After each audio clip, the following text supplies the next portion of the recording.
And what we're really interested in doing is understanding the challenges that our customers are facing, our prospects are facing, and having not just the technical conversations around them, but some of the business conversations around these challenges as well, and figuring out what is the best way to move forward. So whether we do that in written form or whether we do that using examples of use cases, whether we draw in product capabilities, it's blending the whole lot together. Awesome.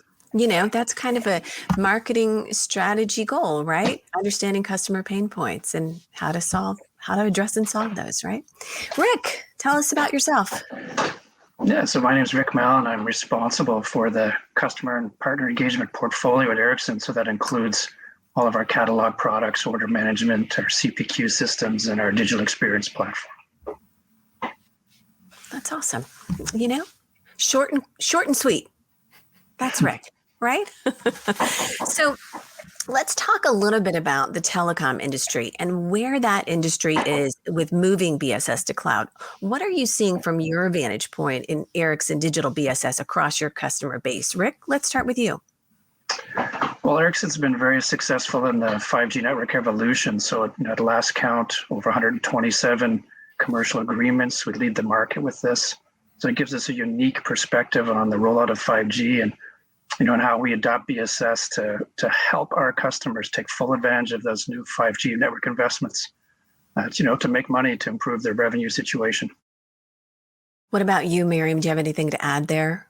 Well, there's a whole heap going on. The network evolution is one of these things, and that forces a lot of changes in the BSS architecture itself. And we're completely confident that there's just so many opportunities to be had at this point in time, whether it's with consumer, whether it's with enterprise, or whether it's that that wild card that we really see a huge scope for expansion, which is the B2B to X space. There's going to be a whole lot of new there, some of which we don't even have full definition around it yet. Right.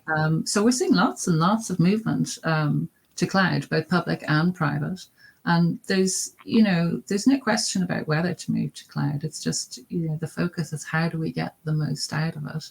And that kind of sounds simplistic, but it's not, because there's just such an enormous variation in terms of where everybody is right now, what their starting points are. There's also this enormous variation in, where people want their endpoint to be, or at least where people want their endpoint to be today.